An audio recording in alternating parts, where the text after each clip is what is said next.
Trustees for the Sequoia Community College District. Today is Monday, April 21st, 2025, and there are no reportable items from closed session.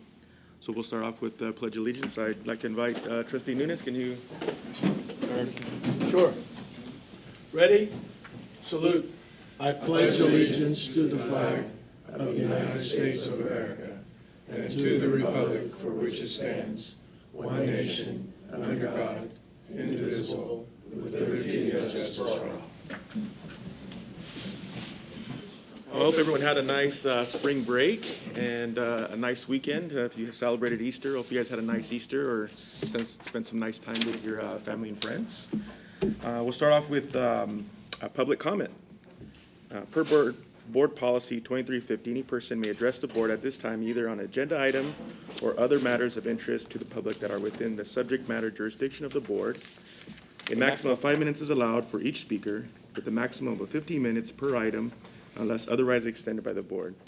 At this time, I'd like to invite anyone who'd like to make public comment concerning items on the agenda.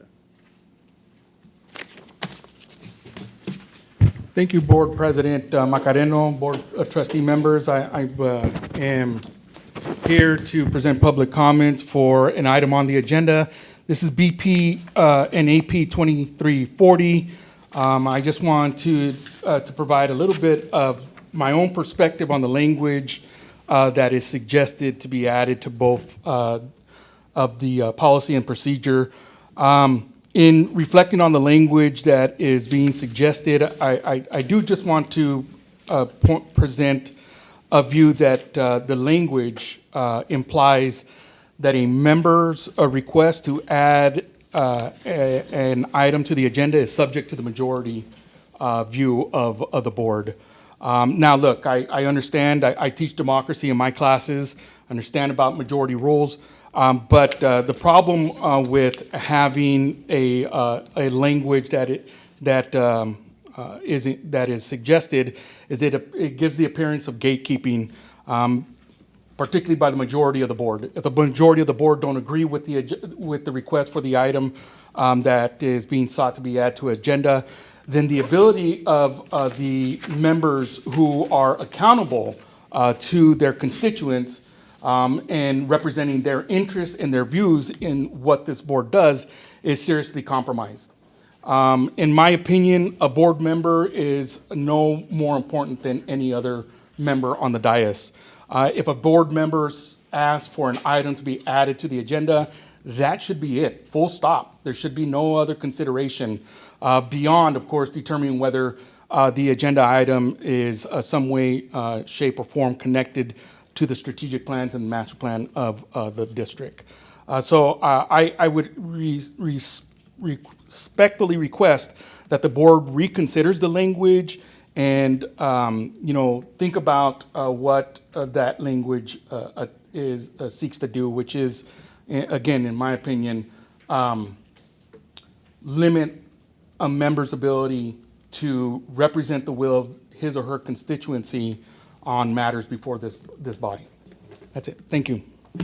Zoller? If I may, we're also not going to massage language tonight.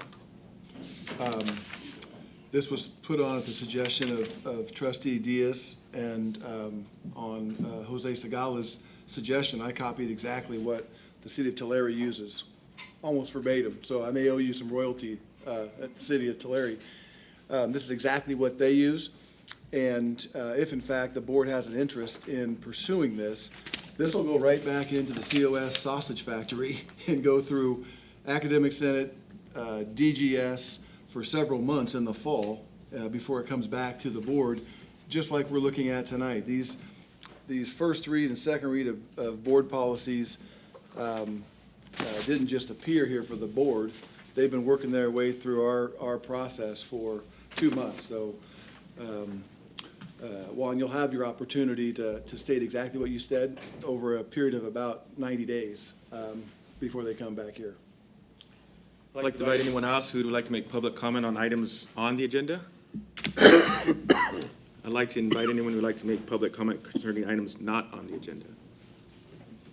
If you could please state your name for the record, if you'd like. legally, it's Savannah Walker, but as of tonight, I will be going by Sebastian Walker. So, good evening to the faculty, staff, and esteemed members of this campus community. As I stated, my name is Sebastian Walker, though most of you formerly know me as Savannah Walker. This is the first time I am publicly coming out as transgender, although I originally did not want to because of the toxic and hateful rhetoric that continues to be spread around campus. However, I felt that coming out now was of great importance because tonight I stand before you to raise a voice for the inclusion, safety, and well-being for the students on campus, especially those that are part of the LGBTQ+ community like myself. We must acknowledge the reality that there are significant gaps in how our campus supports and protects students, including the LGBTQ+ students. I urge all of us as a collective to address these issues head-on with purpose and urgency. First and foremost, aside from the Pride Club, I ask that a designated safe place for LGBTQ+ students be established on campus. This will be a place where students can find solace, comfort, and support during times of need. My peers deserve to have a physical space on campus that signifies safety, respect, and acceptance, and a safe place where they can come together, connect, and find people who understand their struggles, experiences, and triumphs. However, a safe place will not just be enough. These students need more than just a safe space. They need access to resources on campus that support their well-being. These resources need to extend beyond the source, which, while wonderful, is not enough. I am asking for tangible, on-the-ground support that goes beyond brochures or websites. We need dedicated counselors, peer support groups, workshops, and mentorship programs specifically dedicated to the needs of our LGBT students. We need campus resources that actively seek to provide guidance and help our peers navigate the challenges they may face, whether that's coming out, mental health struggles, discrimination, or just simply seeking community. Next, we must address the issues that affect all of us every single day on campus, the regulations on chalking, and the presence of preachers or religious organizations on campus. It is no secret that chalking is a simple and common form of expression here, but we need stricter and more enforced regulations to ensure no one's message, especially harmful or hateful messages directed toward any student group, goes unchecked. It is not acceptable for derogatory messages to be casually displayed across our campus, especially when they target specific communities like our LGBTQ+ students. We need a clear policy that respects free expression, but also enforces accountability for those who use their platform to spread hate. When it comes to the presence of preachers and religious organizations on campus, I am specifically talking about the individuals who use inflammatory language and engage in aggressive behaviors that cause distress and discomfort to us students. While we respect freedom of speech, these preachers and organizations often cross a line by targeting specific communities, especially my LGBT peers, with hateful rhetoric. I am not suggesting we remove anyone's right to preach or express their beliefs, but we need clear regulations to ensure that any public discourse is respectful, civil, and does not actively harm the mental well-being of our students. There is absolutely no reason why I and my fellow students should be seeing gore displayed on posters in the quad at 8 in the morning. There is absolutely no reason why a student should be allowed to continue to walk around campus targeting LGBT students or following students around with mental disabilities and trying to exorcise demons out of them. There is absolutely no reason why a religious group should be allowed to block students from walking to class or tugging on their bags if they're refusing to take pamphlets from them. The Mormon missionaries, for example, engage in respectful dialogue and are not the focus of our concern. However, we cannot allow individuals who use our campus as a platform for hostility and division to continue to do so unchecked. Finally, I call for easier access to campus board policies and administrative procedures. As students, we have the right to understand how decisions are made, what policies are in place, and how we can engage with the administration when issues like this arise. It should not be difficult to access clear, concise, and easily understandable documents that detail the rules, rights, and regulations that govern our campus. Transparency and accessibility are key to ensuring that students can actively participate in shaping the culture of this campus. The demands I present today are not radical, they are basic human needs. They are the rights of every student to feel safe, heard, and respected in their educational environment. These changes will not only benefit the LGBTQ+ students, but the campus as a whole. We all deserve to thrive in an academic environment where we are treated with dignity, where we can freely express ourselves, and where our identities are embraced, not just tolerated. I hope this meeting will be the start in working towards having no more hate on campus. Thank you.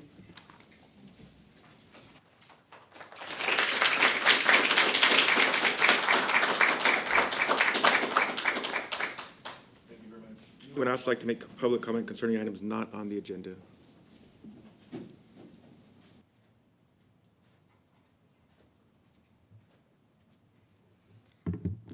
Oh, I'm nervous. Good evening, everyone, to our Board of Trustees and to our lovely audience here. I want to thank everyone, first of all, for coming out. We have showed up to several meetings now when it involves Student Senate, and this is our first time speaking to the actual board, and I hope that our message is received well. My name is Yelson Torres. I am a current student here at COS. I study law and I've been here since 2023. And I want to go ahead and talk about the campus culture and how it's been affected extremely by these religious groups, and not only that, but the increased hate within our own communities. Where do you even start, you know? After the election, we have noticed a really, really big increase, even beforehand, of these religious groups coming onto our campus and talking about, you know, LGBTQ plus students, immigrants being criminals, and things like that. We witnessed YAF as well, a club on our campus that is authorized to be here, that we respect being here, also using this inflammatory language to target specific people. And I'm not trying to say that we should take away anyone's rights, obviously not. As you may know, with the lawyer being brought up and everything because of YAF, we are not trying to suppress anyone. We are trying to get our message across and say that we are here on a college campus to explore different opportunities, to explore different mindsets and different people and counteract with each other and just talk to each other. But there is a way to discuss respectfully with each other, to share space with each other, to hold space for each other. And if we cannot do that in a way that is civil, that is respected, then I'm not sure where this campus culture will continue to progress to. I had started an organization here called No More Hate. I am the founder of it, I am the leader of it, and what I started doing was I started with a petition to counteract and to actually ask for something to happen with YAF. We don't have a full list of demands besides asking to be respected and asking to be heard. We want to witness the YAF Club, the members that interacted with that behavior, who screamed at female students, who followed female students in the dark, who didn't want to engage with their chalking, who continued to double down with everything that they wrote and stood by it, and who invited an inflammatory member of their organization to the campus, who continued to project these type of ideas and these type of things.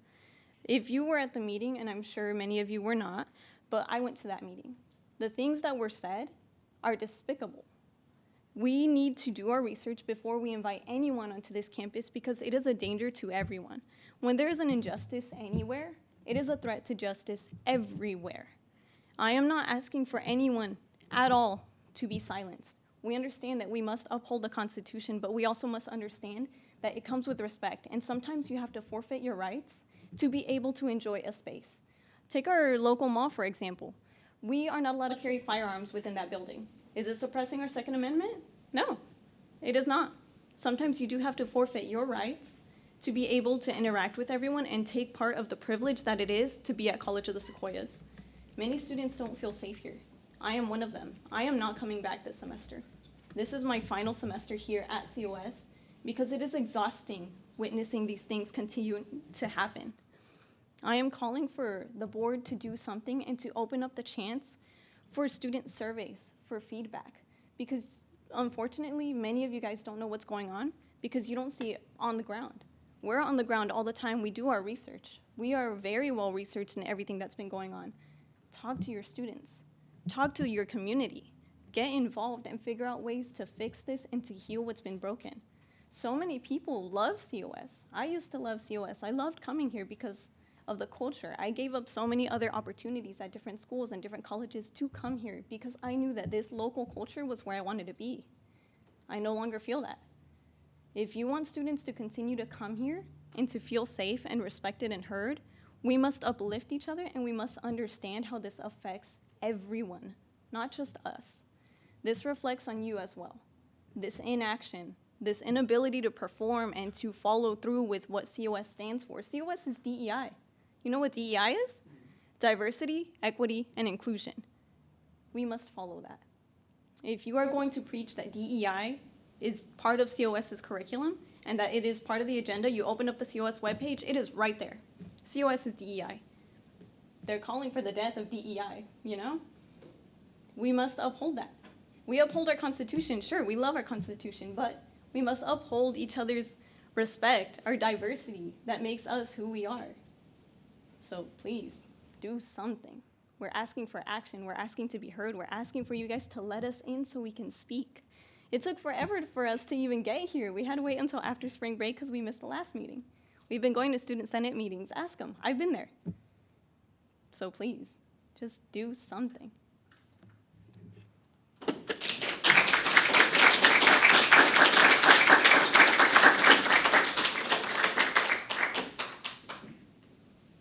Anyone else who'd like to make public comment on items not on the agenda? Okay. Moving on to board and executive staff reports. Mr. Shirk, student trustee report. On all three campuses, on March 18th, 19th, and the 21st, COS hosted Grad Fest. Students purchased their cap and gown, registered for commencement 2025. We are currently near 1,000 graduates registered for commencement on May 22nd. In Tulare, on April 10th, COS held a campus-wide Easter egg hunt. Students found Easter eggs from 10:30 a.m. to 2:30 p.m. and had the chance to find golden eggs for a special prize. In Visalia, the College Democrat Club hosted a multi-club carnival with games, food sales, and food vendors. It was very well attended and lots of fun. The second annual Spring Gala saw 350 students enjoy a great night of food, music, friends, and dancing. Student Senate and PACE raised $3,603 that will be donated to Habitat for Humanity's Rebuild LA Fire Victim Support.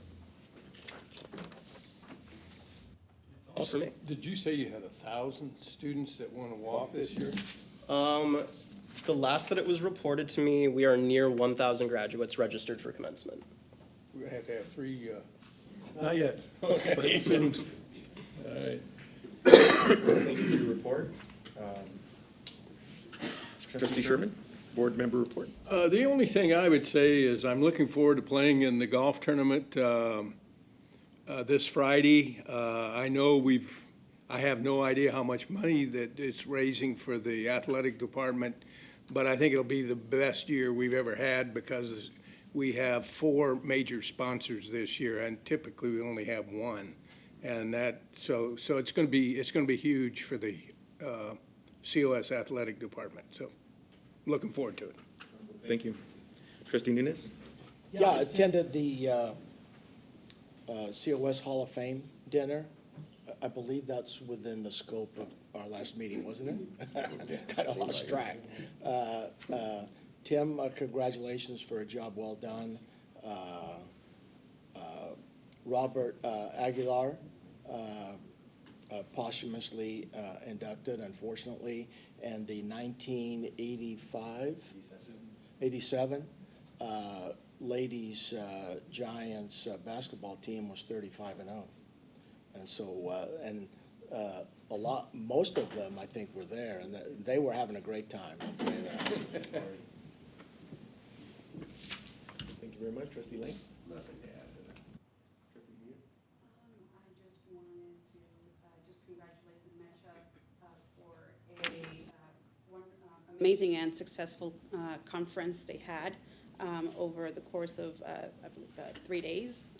And so, yeah, I think that's about it. And I also wanted to thank these 2 students for coming to speak, and thank you so much. I'd like to share a few events that I attended for COS. The first including the swearing-in ceremony for State Senator Hurtado, which happened in their Tulare campus. It was nice to have invited elected officials and dignitaries visit our campus to view what we offer to our students. Dr. Calvin and I visited Farmersville High School and went to visit their classic guitar class. Just getting to watch 20 or so students play guitar and really be amazed about what they're doing in that class and all the different competitions, and hopefully an opportunity to continue that here at COS.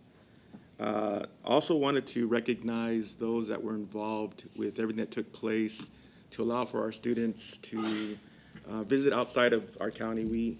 I always take a lot of pride to know that faculty, staff, administration work towards exposing new opportunities for our students. And within the last month, our students got to visit New York and perform in Carnegie Hall.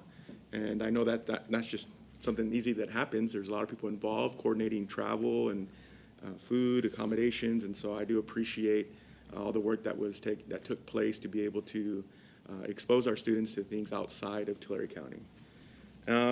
Next, this Thursday, we have a board presentation for Rosie High School, and I look forward to joining Dr. Calvin for that presentation. I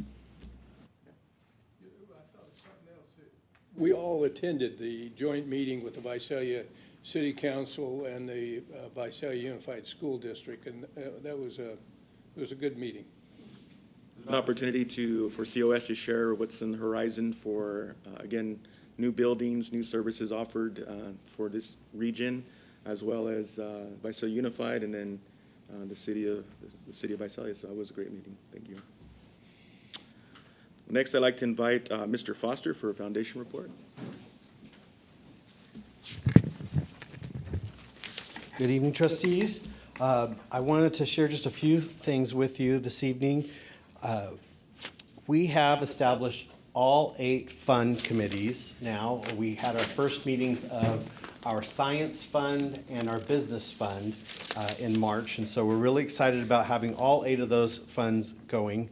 I also wanted to share that just preceding that science fund meeting, I had an interaction with a science faculty member who had some inheritance that he wanted to give to the foundation. And so we talked with them about the idea of a scholarship fund and an endowed scholarship fund. And I mentioned the fact that we had just established this science fund.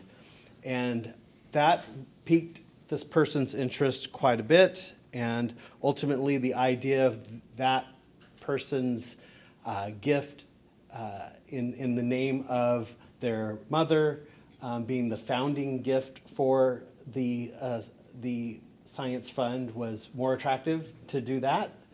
And so we received our first $20,000 gift to the Science Fund. So before we've advertised it or done anything, we've already put some money in the bank, which will generate, a modest amount of interest income for that fund after a year's time. So we're just really excited about the possibilities once we actually do get the word out that these funds exist.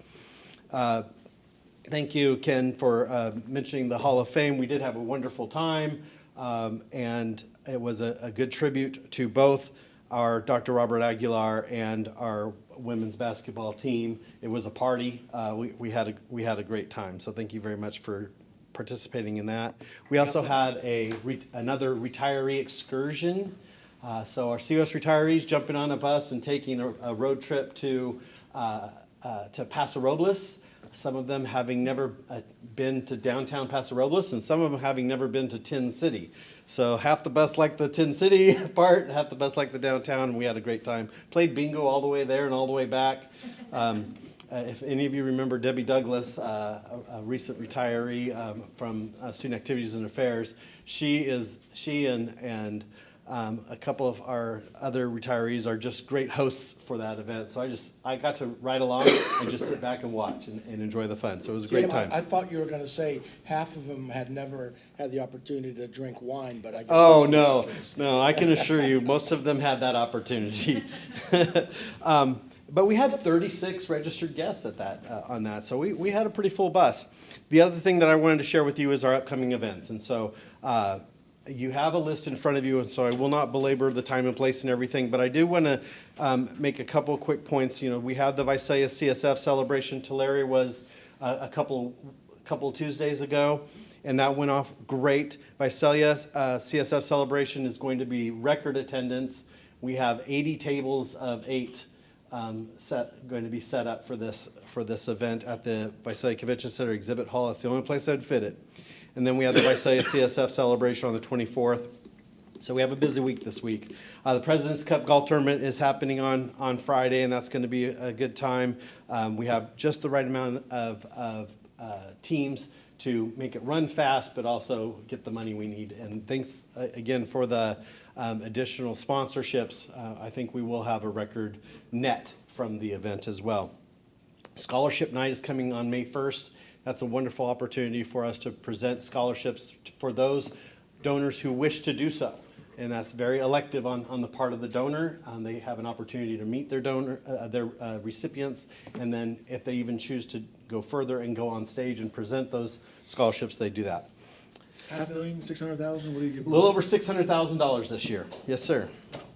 Yeah, that's great. But what I wanted to mention, and we try to do this anytime we can. You mentioned the Trustee Diaz, you mentioned the Mesa event that was on campus. I'm sorry, Mecha, I apologize. Mecha event that happened on campus. That same Saturday was the Saturday following the Hall of Fame. We allowed that setup to be accessible to the Rotary clubs of the district that we are in, which is Fresno County, Tulare County, Kings County, even Monterey County. And so that district hosted a women's empowerment conference. And with a bunch of resources, in fact, there's probably as many resource tables as there were guest tables there. And it was just amazing that we were able to just provide that for the community and make that it was a really good showing on behalf of the district. So in keeping with that idea, we do something every year, and just want to remind you folks of this, that scholarship night, we're setting up the Porter Fieldhouse, 400 seats, 40 tables of 10, pipe and drape, flooring, stage, lighting, all that ready for that event. We leave it up.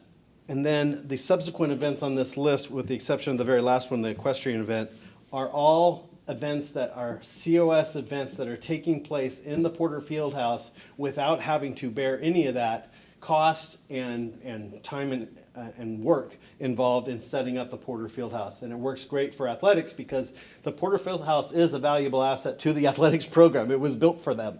But we're able to set aside this 1 week in order to have all of these events occur in there. So we have the employer appreciation breakfast, the Access and Ability Center's pinning ceremony, the student activities honors reception, the Celebrando Nuestro Futuro event, the HBCU Tulare Kings County recognition ceremony, and then the Mesa recognition ceremony, all happening on off of the setup that we create from the scholarship night.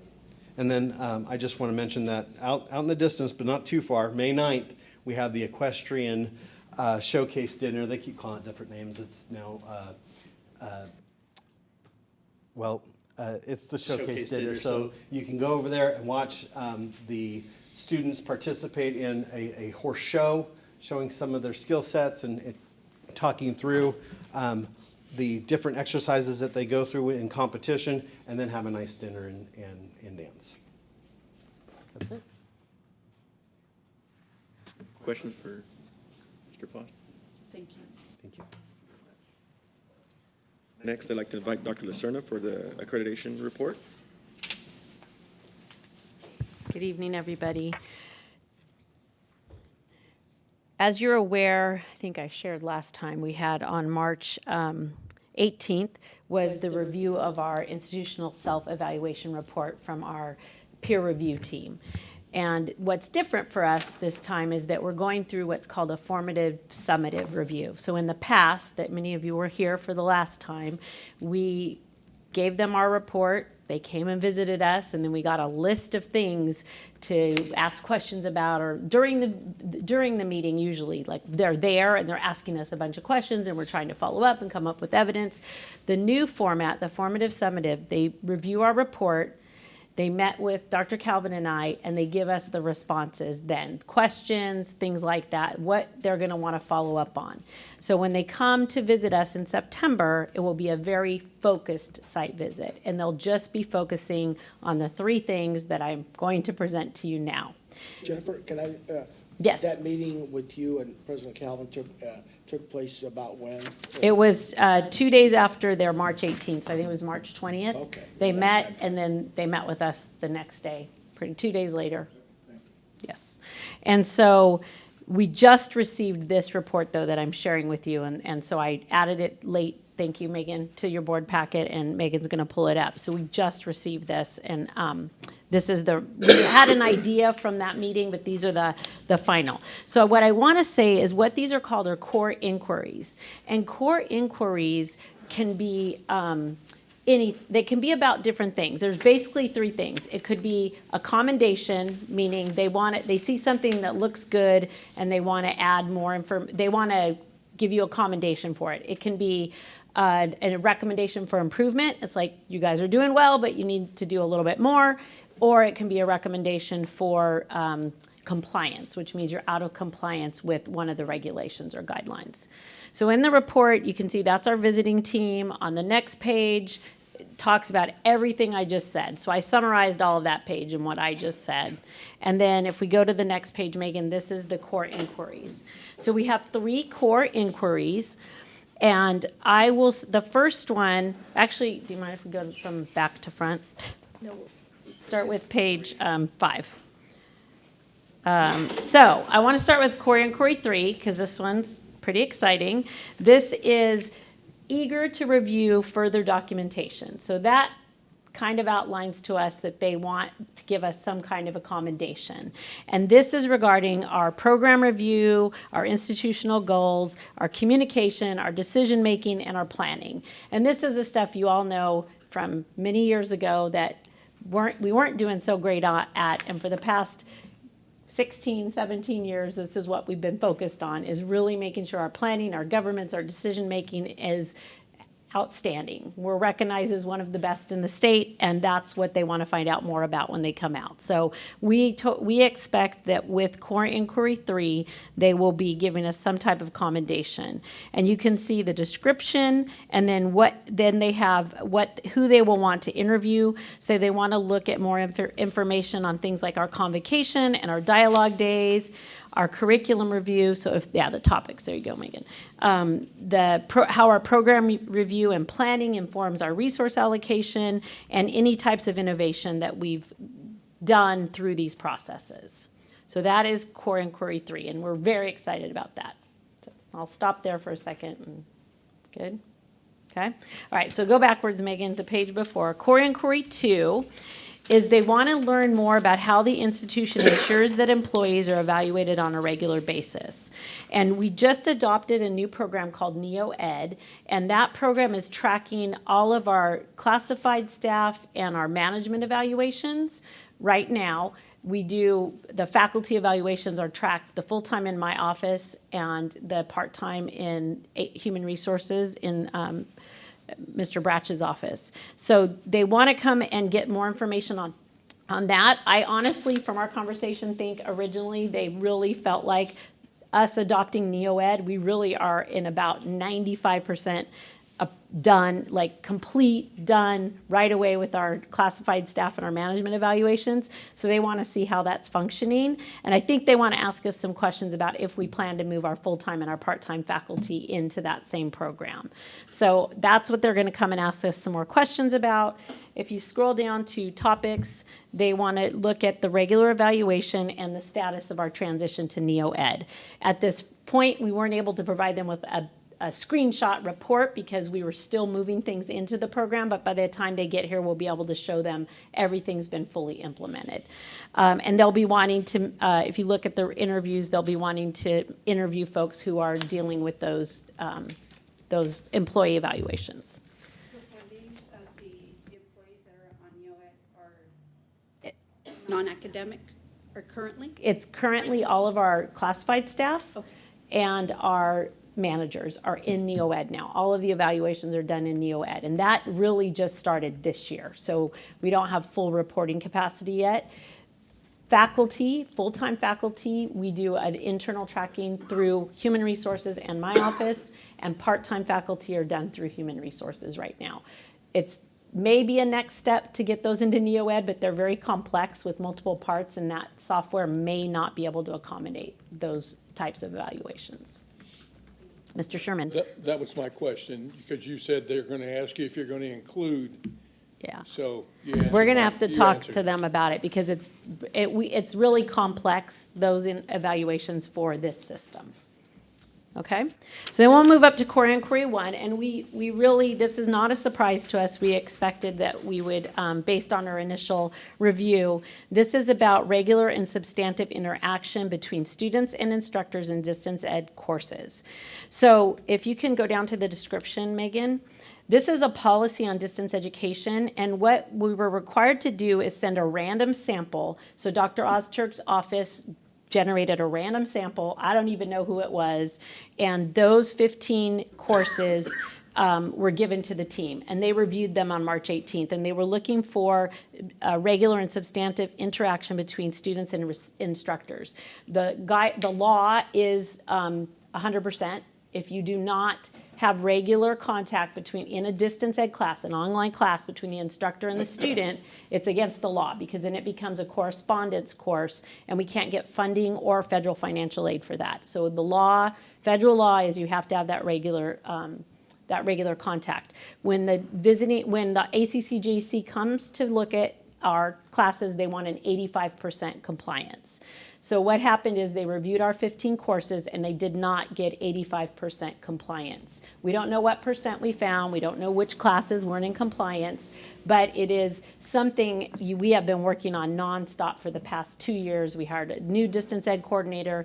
We've been working with faculty, providing training, all of the above. So they did not find that, and so if you look down to the topics, they will want to find out how we ensure that that is happening, how that regular and substantive interaction is happening. They want to look at our training. They want to look at instructor and student experience in online education. They will, if you see in the request for additional information, they will want an additional set of 15 classes that we will be providing them on June 1st. So they'll be reviewing. The first set of classes I should clarify, were from fall. So the classes were completed. Is that correct? Yes, they were from fall. The classes were completed and they were looking at them. Now we'll complete spring classes. The next set of classes will be from spring. They'll be looking at those and we will provide that to them on June 1st.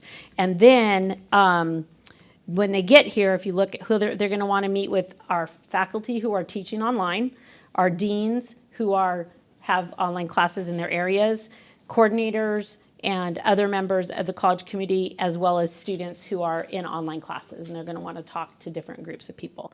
So where we are now is we are working very closely with the Academic Senate and with both our part-time and our full-time faculty unions. Dr. Calvin and I have met with them, and I have been meeting with them ongoing since that time. We've developed some memorandums of understanding for compliance, as well as for training and review, and we are going to be reviewing all of those classes for online education. And I really want to thank Dr. Arzola, Ms. Redden, and Ms. Alberti for working very closely with me. I think I've spent more time on the phone with them over the past 2 weeks than anybody else, but we've had really good conversation, and I really want to commend the Academic Senate and both faculty unions for unwavering support for this process. And so I really appreciate that. And we are going to do everything we can to make sure that we are in compliance for this, because we have been through it when we're not in compliance and it's not fun. And we are all together going to make sure that that happens. So we have 3 core inquiries. That is all, when they come in September, and you can see on that second page, the visiting team is coming September 15th through 17th. We first will give them feedback on these 3 core inquiries. We will give that to them in August, and we'll be working with the accreditation work group to give that feedback and any updated information. And then when they're here in September, they'll be visiting and meeting with all of those groups you just saw. And so that is the next steps in the process. And I was going to say something else, but I think I covered it. So any questions on that? But those are I know I was just going to repeat, those are the only 3 things they'll be looking at when they come out. Yes, Ms. Diaz. So regarding the core inquiry one about the policy on the distance education. Correct. You mentioned that there is a law that says that if there isn't regular interaction and at least 85%, then it's considered course by correspondence. So does this mean that we knew already that we were having to meet these requirements? And how Yes. long ago did we know that We've need to meet known these forever. requirements? Okay. We have been checked on this every single time that they come, every accreditation visit, we have been checked for this. And I do want to say that this has been become a larger problem for most colleges across so as many of you may or may not know, I'm a commissioner with the ACCJC. So I see everything across the board. So I'm not speaking from an ACCJC commission voice right now. I'll just speak from here.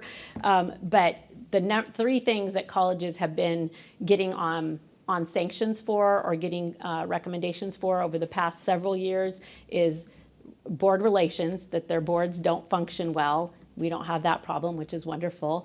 2 is fiscal issues, that they aren't financially stable. We don't have that problem either, and I just appreciate both of those things being also the best in the state. We have a wonderful board, wonderful fiscal stability. The third thing is distance education not meeting the requirement. And it has become more of a problem across, but the ACCJC peer review teams are looking into it more seriously as well, because although they're only recommending 85% compliance, it's 100%. If we get a federal audit, it's 100%. You can't have one class that doesn't meet that requirement. And you mentioned about having like MOUs with the unions, and could you expand a little bit more in terms of like what steps you guys are going to be taking? Because you mentioned also there you have a coordinator. Is it Yes. one coordinator that oversees the entire district, or just the courses that were flagged, or?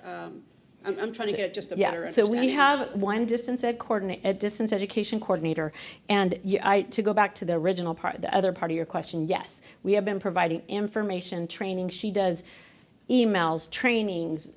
She's done workshops. She's done, for the past 2 years that she's been here, that's been her #1 focus, working with the distance education faculty on all of those aspects, and really. And but I should say there is a committee. It's the DECOS committee. It's one of the ones on here, the Distance Education at COS committee that reports up to the Academic Senate. And they've been working really closely with all of the faculty, providing guidelines, providing training. So it's not just her. She has a committee, and then she's an executive member of the Academic Senate. So the discussions are happening there as well.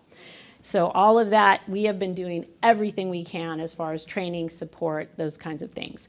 And so, so then what are the next steps with the MOUs that we have agreed upon with our unions? We are first, right now, currently reviewing every single class. So we have faculty that are going in and reviewing every single online class for regular and substantive interaction. By the end of the month, any classes that were found to have been out of compliance, they will be getting an email from their dean, and they will be required to enroll in a class that our distance education coordinator has created along with the DECOS committee. They will take that class that will give them even further information on how to come into compliance. Following that, at the end of the semester, the dean and a faculty member will go into each of those classes and review them again to make sure that they're meeting the regular and substantive interaction. If at that point they are not meeting it, then they will be reviewed, they will be notified, and they'll be reviewed again in the fall. And so that's the next steps. Did I miss anything, Tracy? I got it? Okay. So those are the next steps for all of that. In addition, our distance education coordinator is providing additional training, workshops, any kind of support. The faculty are going to be adding, every online faculty member is going to add a module in their Canvas shell that shows all of the regular and substantive interaction they're having with their students. So any type of interaction they're having with their students. So when the team comes, they'll be able to click on that button and see everything, every type of communication with the students and faculty. So that was the other part of the MOU that we're working on. Okay. Just wanted to make sure that, Yeah. Everybody, all the professors are being supported, through proper training, and I don't know if maybe that also touches upon perhaps bringing to the table a discussion perhaps on additional professional development training, and so just want to make sure that we're doing everything that we can on our end at least to meet those requirements, and not just at the 85%, but always at the 100%, because Dr. Calvin has always one thing I know about this about COS is we don't just meet the mark, we exceed it. Yes. So we want to make sure we get there and that everybody has what they need to get there. Yeah, So, absolutely. Thank you so much. Thank you for the questions. And we, go ahead, Mr. Lane. This is outside of, this granularity is outside of the purview or the scope of the board. But I just have to. Gonna react ask from it a anyway, personal- huh? From a personal standpoint, to give that much latitude for someone who's not doing their job and waiting till the end of the semester to evaluate doesn't seem appropriate. It seems to me that like some midpoint through the semester, there ought to be some sort of a random audit or an audit of those courses that have not met the standard. And at the end of that, after all of this training, then we need to find somebody else to teach the class. That's my personal view. That's not reflective of the board, not even the policy purview of the board. But wow, if that individual or those individuals, whatever the case may be, are causing the institution to stumble, then they need not be part of the institution.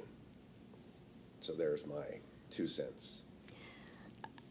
I'll allow Dr. Calvin to respond to that. I would say that the majority of faculty and frankly employees at the college clearly.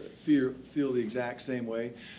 I just think, I think there are just handfuls of people that have become lax in the regulations, and maybe since COVID, maybe there are people that are teaching and just felt like this day would never come, and it's here.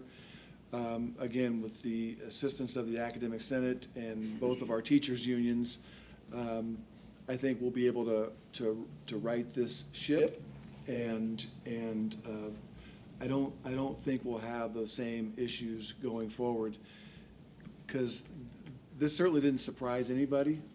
I mean, I think we've been sounding the alarm for months and months and months, if not years. I mean, how many times have we heard the three things that districts up and down the state are getting dinged on?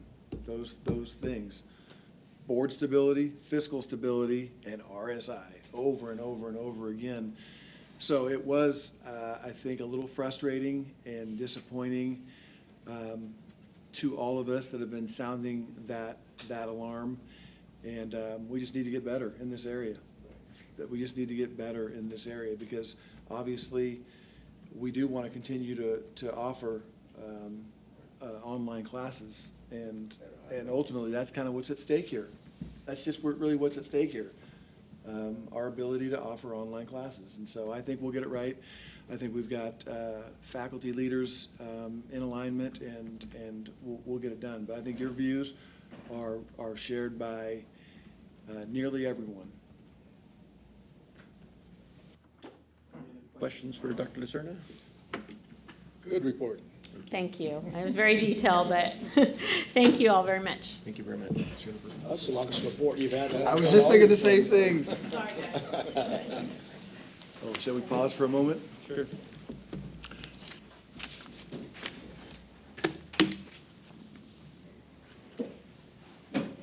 Thank you. Thank you. I Appreciate you did guys being notice, here. Jennifer, you put one of the students to sleep, but Thanks for pointing that out.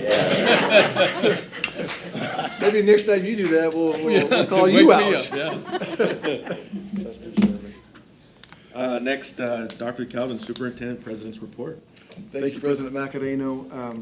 I got a few items, and I think the one listed there is the 2025 CCCT Board elections. That's our statewide trustees board election. You've got a handout here, and there's 16 names, and as an institution, we get to vote on 4 of those. And certainly, if this is going, it's happening a week later than it normally happens, but if we can have any feedback from board members just by email to me and Megan by Thursday, close of business on Thursday would be fine. If you have suggestions and maybe why. Generally, what I try to do is focus on districts that are about our size and maybe more rural in nature. It just seems like we have more in common with, on this first page, Hartnell, than we would on a large Bay Area or Southern California district. Not always, And I'm sure that most of these 16 would be great, but if I err on, if I don't know any of them and I haven't gotten recommendations on all of them from individual superintendents or presidents in the state, I'll normally err on the side of picking a district from the valley and/or a rural area that's about our size. Because that's what this comes down to, is that we want policy that's going to support kind of where we're coming from, and not necessarily policy that supports the big mega community college districts in the more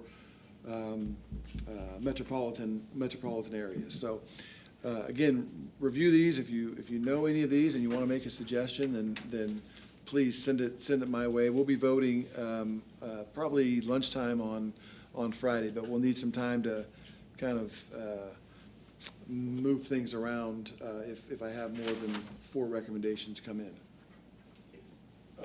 Based on what you just said, would that mean that Milton Richards from Yosemite Community College District may be one of our votes? He certainly may, representing Modesto and Columbia. That's part of our valley, and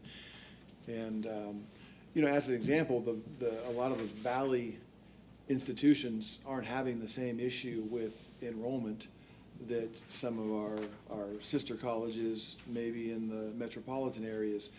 And so if a vote or a movement comes in that wants to change the student-centered funding formula, we'd obviously want to have people speaking on behalf of districts like our own, because the student-centered funding formula has been beneficial to us.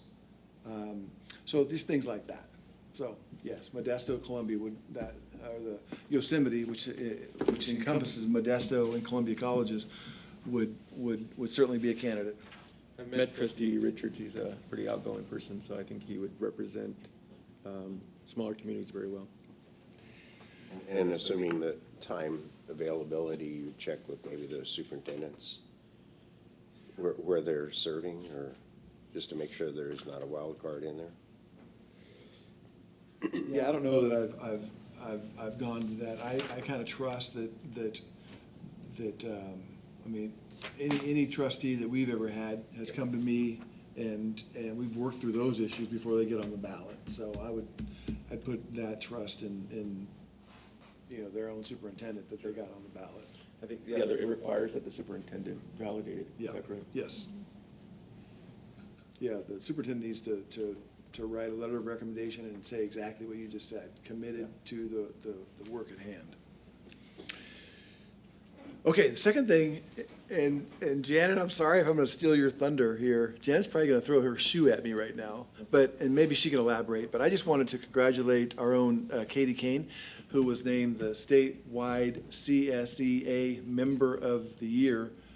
Unbelievable, the tens of thousands of employees statewide, and she's one of them. I wish she was here to hear this. So Janet, did I steal your thunder? Okay, I'm sorry. You can kick me on your walk tomorrow, okay? More exciting news just in the last week.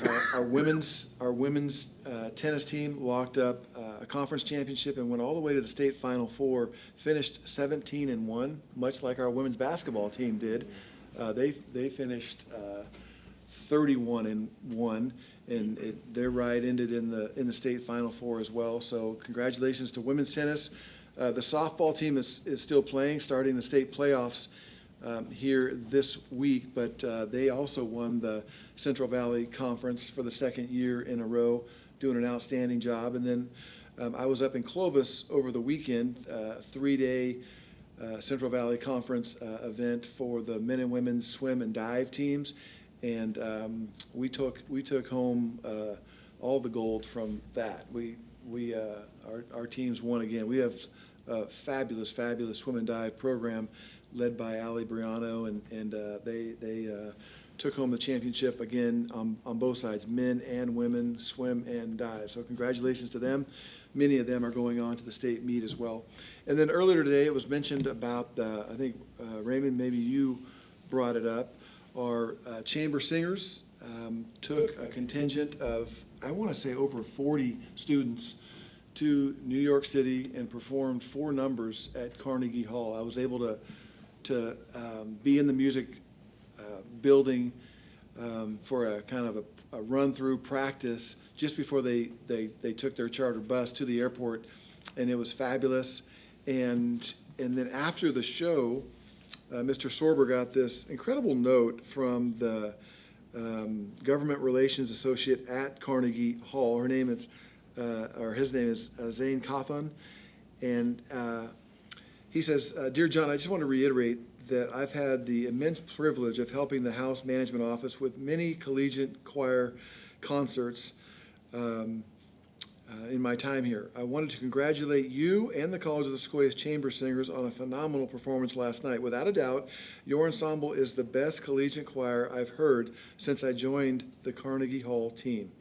Not a single note out of place, and each section was wonderfully balanced. Some groups find Carnegie Hall an intimidating place to perform, given its size and historic significance, but your chamber singers rose to the occasion and filled the room. So congratulations and safe travels back to California, and by all means, bravo once more for all of you." Pretty amazing. Carnegie Hall. And that is the end of my report. President Macareno. Thank you very much. I'd like to invite Dr. Arzola, Academic Senate President's Report. What? What did he say? Yeah, Doctor. Thank you, Board President Macareno. Just one thing I want to make sure I reiterate to you all. Next month, May 14th, in Sequoia Room 1, the Academic Senate will be holding its Faculty Service Award ceremony. I want to extend an open invitation to you all to help celebrate the years and years, centuries if not, of service that our faculty are going to be recognized for. So thank you very much. Unfortunately, I won't be there as I will be receiving my doctoral hood. Right. Thank you. Invite Ms. Redden for Costa President's Report update. So I just want to say I agreed with Dr. Arzola at the beginning about the one board member being able to put an item on the agenda. I think that's a great idea, and hopefully when it comes through, we'll be able to see that through. I also, I know they're not here, but kudos to the students that, it does get nervous. Even I get nervous coming up here and standing and talking. So kudos to them, they did a great job, and I hope, we hear them. And, and I'm not, now, the next thing I'd like to talk about is our MOU. I'm not here to make excuses or anything, but, Trustee Lynn said something about, you're right, a lot of people have said similar things, but for my perspective, just like you get an evaluation, it's like you've got to give them a chance to improve. And so, and I appreciate Dr. Calvin saying, hopefully we will improve on that, and that's our goal. And we're giving them a little time until the fall to work on it. And like I said, I'm getting my hands dirty and trying to get it through to their thick heads because they've got, they were only given emails, so hopefully we could bring it up at the convocation and, make sure they hear it. But I think hopefully they've heard it by now. So we'll see. Fingers crossed. Thank you, Tracy. CSA President's Report update. Hello, everyone. So I wanted to begin this month's report by sharing that the CSEA members have been happy to hear that President Superintendent Calvin and Human Resources Dean John Bratch have been open to discussion regarding improving the transparency around staff evaluations in the NeoEd online platform. So we look forward to finalizing a solution that helps streamline and clarify the process for all parties involved in that. Secondly, we don't have a staffing report this month. The third thing, as President Calvin was mentioning, I would like to take a couple minutes to just read part of the COS e-news that I sent out last week regarding the CSEA's Member of the Year recipient for 2025. So, Member of the Year is awarded to recognize the commitment and dedication of classified employees to the students, community, and activism in our union. So out of 250,000 members all throughout California, our very own chapter president, Katie Kane, will be awarded this achievement at the CSEA's 99th conference in July, hopefully by President Calvin, if he's able to make Give me that it. date again, Janet. I don't know it Okay. actually. I It's in think I July, wrote it end down. of July. Okay, I wrote it Yes. down. So this accomplishment for her not only represents our CSA chapter, but it also represents our incredible district, so that's good. Lastly, PACE's year-end appreciation luncheon is tentatively scheduled for Friday, May 16th at 11:30 a.m. in the COS Visalia Campus Quad.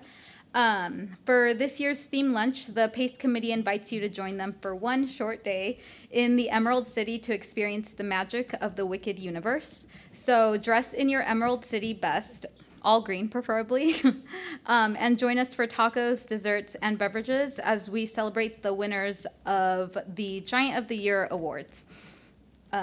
So we hope you all can find some time to join us to celebrate all our hard work this year.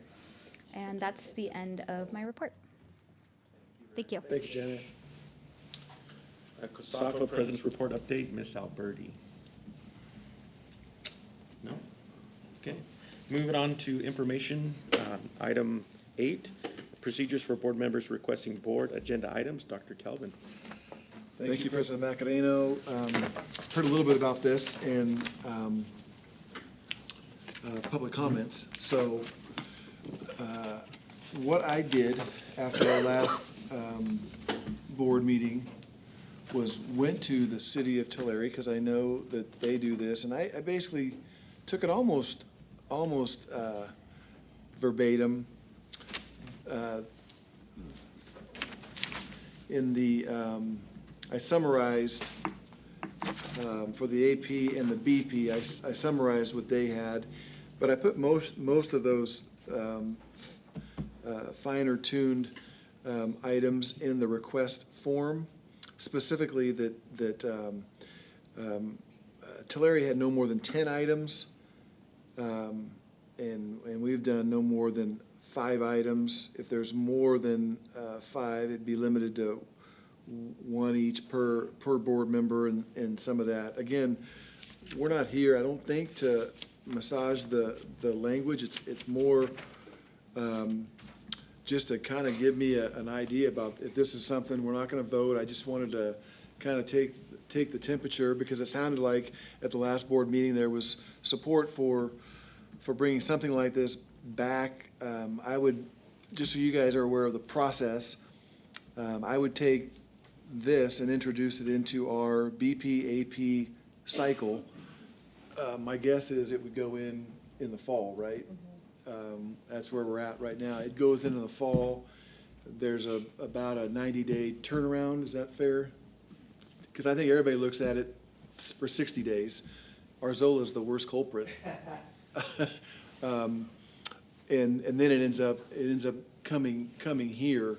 So you won't see it again until sometime in the fall. That's just the way all of our BPs and APs run. So I just wanted to make sure there's still support for seeing something like this in the fall, once it's gone through our participatory governance structure. So I would like to thank, President Kelvin and also staff for bringing this and putting it on the agenda. Thank you so much. But yeah, I think there, at least on my behalf, I'm the one who requested it, and I think that there's also support also from, students and also staff to, not just on this item, but also to, if possible, perhaps expand on making things a little bit more, or less vague, I guess you could say. Something more clear, that allows, in this instance, for this specific request, that allows a board member to bring something, place something on the agenda. But I would ask the rest of the board if we would like to continue these discussions. I think I was happy to support bringing this change and revision, and I'm comfortable with what I've seen, and so I would support it moving forward in the manner that you outlined.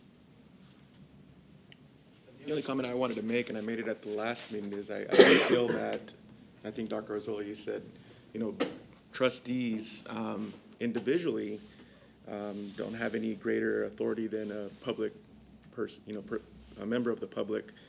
And so I was, hoping either this format or how it's stated now, that it's not just board members, specific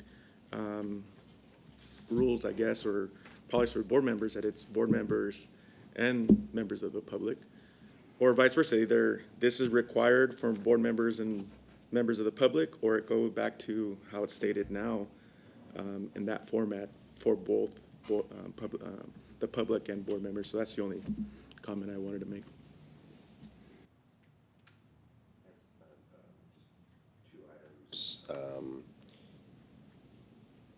It seems reasonable to have the superintendent, in my mind, it seems reasonable to have the superintendent and the president, as they do now, to review the item to determine whether or not it's within the subject matter jurisdiction of this board.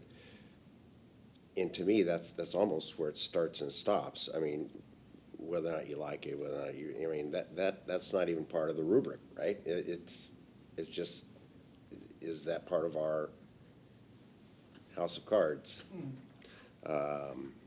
That being the case, I do agree with what was said earlier, that I don't really see a need for this board to review at one meeting and determine whether or not it should be placed on the next meeting. It just seems to me like if, as you said, President Macarena, if the request is in, then it just gets processed like everybody else, right? I don't know that a board member's request should have any lesser stance than any member of the public. So that's point one. Point two is, and I'm not trying to wordsmith, but just more conceptually, on the board policy, at the very last paragraph there, I know that it mentions within the policy now, so it's not unclear, right? But that it needs to be part of this board's subject matter jurisdiction, right? So I was hoping that as this works its way through the process, we might insert something like where it says agenda items initiated by members of the public, I would say, and within the subject matter jurisdiction of the board, because if you just take this sentence out of context of the rest of it, they could say, all I have to do is request it, and I get it on the agenda, right? That's it. So. I think, in looking at the way some other agencies do this, I think one of the reasons that it comes before the board, hey, is this something that is of interest? Or, because a fair amount of work's gonna go into doing an analysis and so forth, and if it's a non-starter, if someone says, we really need to have a, I come from a military background, we really need to have a helicopter flying program. And Had that. we did have that, and that's why I used it, and the thing hemorrhages cash, Right. and you can only have a certain percentage of veterans, and you gotta have regular students that don't have a VA bill that come up with 75 grand a year. There are reasons why we don't have it any longer, not to mention the fact that Reedley has a similar aeronautics program. So that's that's why I used it. So if a board member, has a bee in their bonnet because they want to have that, it seems like just having it, not discussing the merits of it at the very first one, to say, is this something that our board would like staff to spend time on? Or is it not? Because because, you know, we just assumed if it's just one every 6 months, okay. If it's 5 a meeting, we're not trying, I mean, you guys are gonna have us chasing our tails, Right. honestly. I- We I gotta don't keep the main thing, and not just be running around on things that don't make sense or marginally are part of our business and some of those types of things, our core business. And so I think that's the point in having kind of a gatekeeper. It comes in, it's discussed, does the board want to pursue it or not, before staff spends a whole bunch of time kind of costing things out and making a big presentation at the next one. I think that's the reason for the initial, not about merit. The second one, if it's approved, the second one on the merits of it, which takes some time to prepare for. And if there's no discussion on the item, though, if it's, you know, I mean, there's gotta be some discussion. There has to be. right? I thought the same But way- thing. The way that it's worded right now, you basically can't discuss it, you can only say, Yep, do you I want to thought hear it? I right? thought the exact I'm same just thing. wondering, process-wise, whether in your two evaluation, that you might place it on an informational item, to sort of, you know, kick up a little dust and see if anything lands, before it's placed on for action. I don't know. All things for, you know, general consideration. Good thoughts. So for today, we're just thinking about whether we want to continue the discussion, or we're going to thinking about perhaps what could possibly be going into the language. I think what I've heard is basically a thumbs up or somewhat up, maybe sideways, but somewhat of a, okay, let's just see where this takes us. And again, BPs and APs don't start with the board generally. I mean, you guys can give me some guidance but this would go through our process and come back somewhat like this. And again, I think it's pretty good. It was taken again from the city of Tulare. Yes, I think the only one that I think that I would like to change on that, one recommended change I would like to, on the proposed language would be about the amount of time required to submit the request be changed to the close of business, the Monday preceding the next scheduled board meeting versus the proposed 13 business days as presented. So, you know, from what I understand, the policy reads, it does not require for any staff reports or for the item to be placed on the agenda for board consideration. So this requested change gives, you know, more time for trustees to bring something forward for consideration that may be important to place on the agenda. Sometimes, you know, it's just, you know, we attend, like, for example, an event, and, you know, we something comes up and would like to, you know, discuss it perhaps at which hasn't happened yet, but, you know, just an idea. What was the time you suggested? You said Monday before? So, yes, so the close of business, the Monday preceding the next scheduled board meeting. Yeah, so Sundays. I only changed that because the Monday is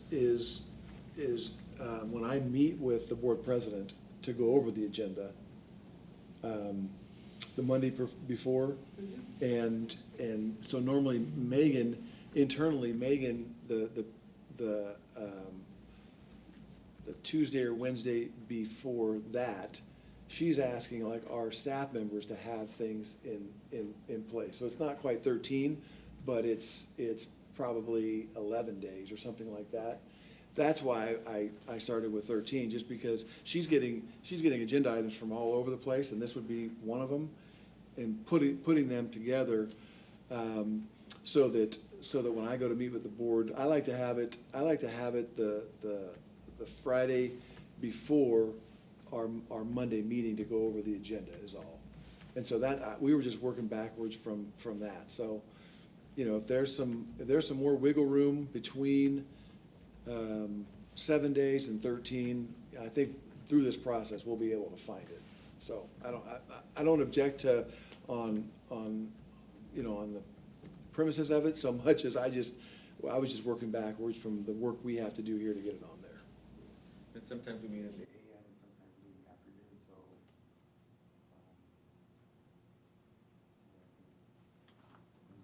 Friday before, Monday. Yeah, but you're not accounting for her time either. That's the thing, you know. We're on Megan's. Yeah. I'm just trying to be, I'm trying to, yeah, okay. trying to keep things happy in here next door, that's all. Yeah. But thank you for the feedback. And so we'll plan on dropping this in to the process cycle, the first opportunity in the fall. And you guys can get a bird's eye view of kind of how BPs and APs come to you eventually. Usually in the fall is usually when, if there's any amendments that need to be made, is that when they're done? For the most part, yeah. Absolutely. It goes to Academic Senate, DGS, I think, Tracy, all three unions, right? There's a big group of people that get it, and we've got a process lined out. It's a schedule of how long they have to make comments, and then the author and Megan end up consolidating those comments and running them, and ultimately, if they all get approved at DGS, the District Governance Senate, and if it's a 10+1 item, as defined by the Academic Senate, then well, in that case, the Academic Senate would approve those. And then you end up seeing the board policies. The administrative procedures don't require board approval. So that's why it ends up taking several months to kind of come. We call it our sausage factory, just because it takes a while to kind of get things pushed through. Any additional comments for Dr. Kelvin? Nope. Thank you. Okay, moving on to item 9, consent calendar. All items listed in the consent calendar are considered routine and will be enacted by one motion. An item may be removed from the consent calendar at the request of any board member, or excuse me, Board of Trustees, or any person in the audience, and considered a separate agenda item. And as a reminder, student trustee Shirk, you're welcome to, you have the option to casting an advisory vote on any consent item or action item that you choose. Just let me know and we would pull your advisory vote. So. Pull item 5, please, just have a question.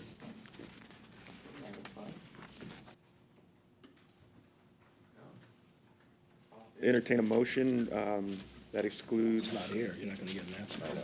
That's why I'm scrambling over here. So we have minutes of the previous meeting, personnel report, payments of bill. Wake up, Rainbow. Out-of-state travel request and curriculum. I'll entertain a motion for the consent calendar excluding item 5. So move. Motion by trustee Sherman, I second it. seconded by trustee Diaz. All in favor, say aye. Aye. Aye. Aye. Item 5, 2024-25 working budget approval. The,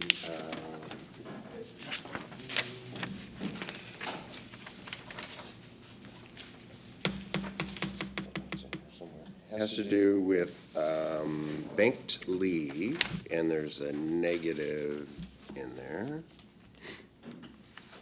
Banked leave, so on the second page of the process, the first spreadsheet page, just curious, just wanted to know how that all works, where we're currently in just a very minor deficit on available balance for banked leave.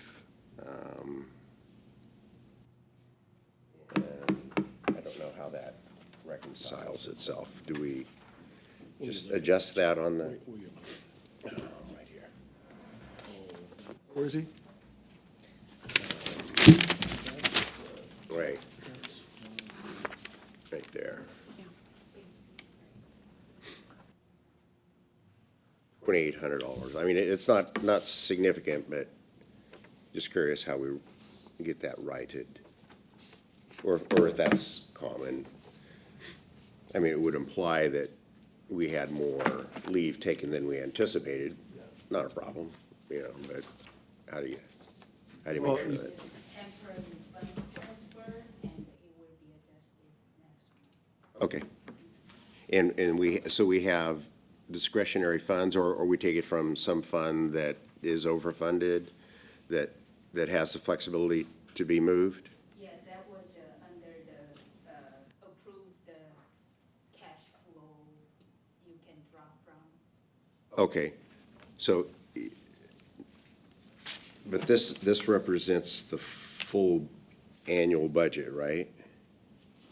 Or is the budget number that shows here only through that period of time? We would have a substantially, a lot larger number of banked leave set aside than that. Yeah. A lot. I mean, they're, So it's maybe just through that period of time or something? yes, I believe this was, Through April. That's all. And I don't need that answer today, I was just, yeah, the actual, Kinda caught my eye. the set aside that we do for bank leave, I'm gonna guess is $1 million. that was, So I think this is just what was anticipated to take us through a given period, and we came up $3,000 light. And so my guess is a transfer from, we budgeted 20 from a larger account, and just estimated a little lighter than we needed to. that's fine. You're right. They budgeted 20 and have expended 22.8 through whatever period of time that is, right? So they're over budget by that amount. Yeah, had we wanted to, I think we have the wherewithal within bank leave fund to have budgeted 10 times that much if we wanted to, yeah, so. Okay. Now, You're off the hook. yeah. Hey, thanks for coming to my rescue over there. Wow, you just kind of left them out to dry there, Rainbow. Any further discussion? Move for approval. Motion by trustee Lane, I'll second. seconded by trustee Nunes. 2024 working budget approval. All in favor, say aye. Aye. Any say nay? Motion carries. Okay, action items. Board policy, second read. Wait, Did you forget one? 7. The correct, did we skip one? Oh, that's, The curriculum Oh, is that part was of the part of consent the, calendar. okay, got it. I'm sorry about that, Right. Raymond. I think you're used to having that as part of the. It is, yeah. action. Yeah. item 10, action, board policy, second read. Dr. Calvin. Yes, we've got the two, BP 5010 and BP 5015 admissions, and then residence determination. Clear to first read. Here for a second and approval. Virtually no changes to 5015. In admissions, we had a strike-through and changed a bit of the way we describe our students. Instead of being between 7th and 8th and 12th grade, it's at least 13 years of age. That's just following statute. Happy to answer any questions you might have.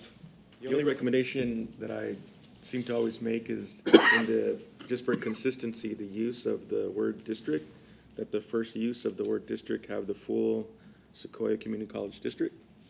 And with the exception of the board policy, the last one, it uses the district on its own without acknowledging Sequoia Community College. It's something small, but just for consistency.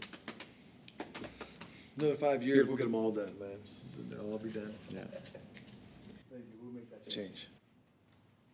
With the strike of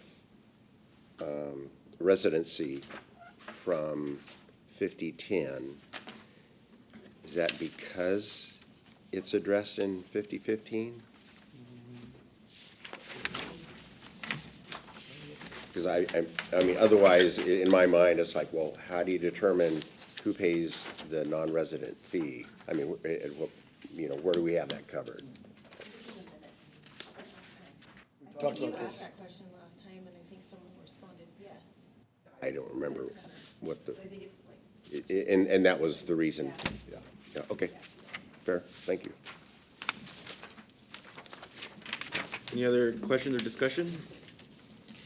If not, I'll entertain a motion to approve the second reading of the board policy with the update of the first use of the district to include the full district name.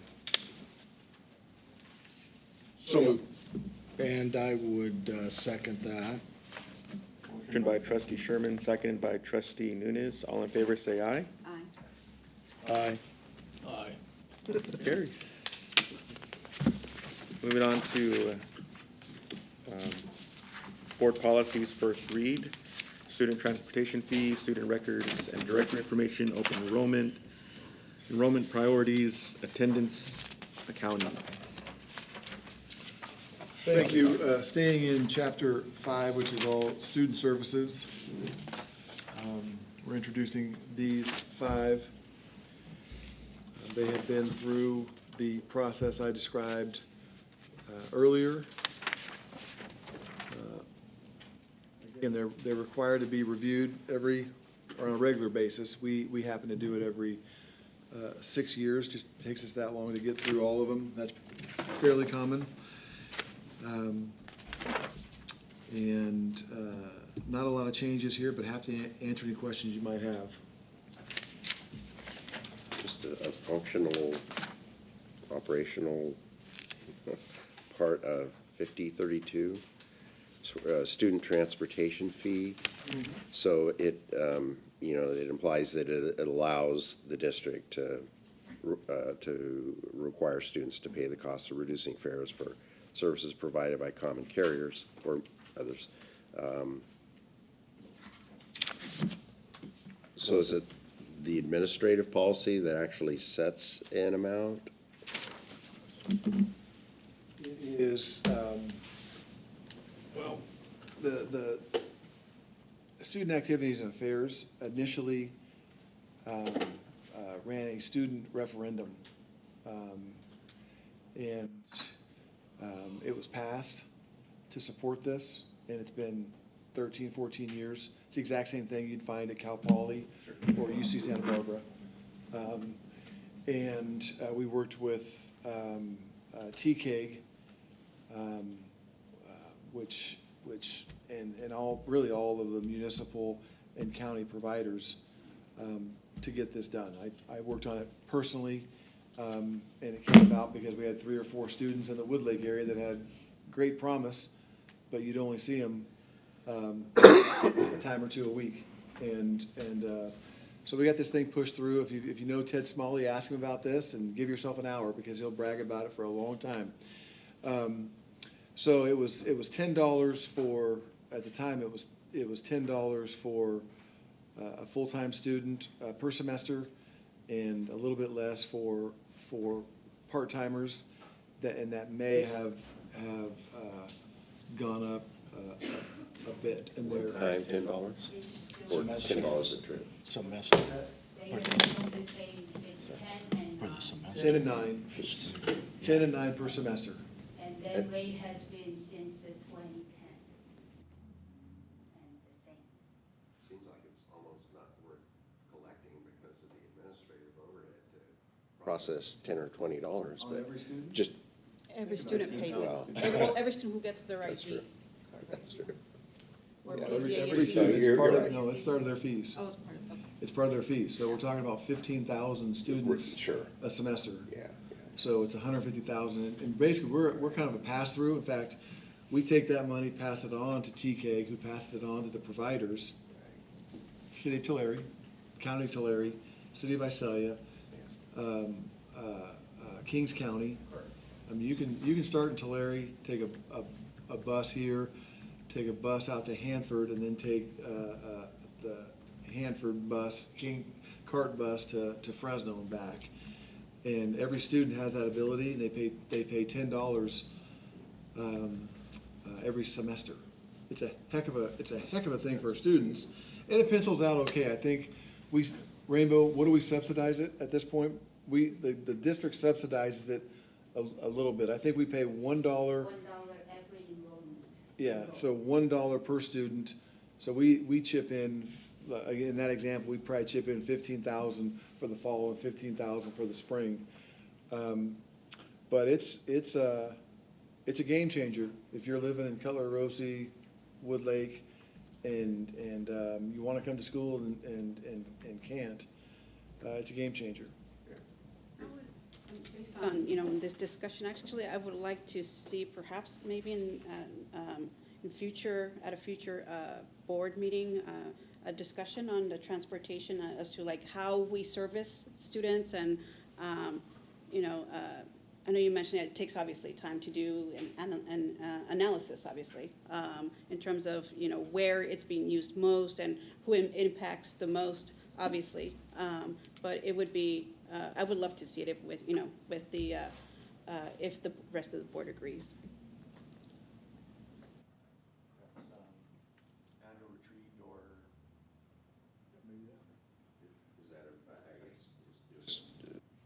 Just bringing it up. What runs through my mind is there, what's the outcome? What's the benefit for the work that would be put into it? I'm not saying to do it or not do it, I'm just trying to process. I think you're just curious. Yeah, just curious to see, obviously, the work that we do, like you say, we're up here at, from and looking down, obviously, in terms of seeing how we positively impact students and seeing, hey, perhaps maybe through the analysis, we can see that there's a little gap and maybe we need to fill that in. So that's where I'm coming from. Yeah. Not just to, just have a presentation just for, just because. So Raymond, you need a motion to move this to the second reading? I do. I so move.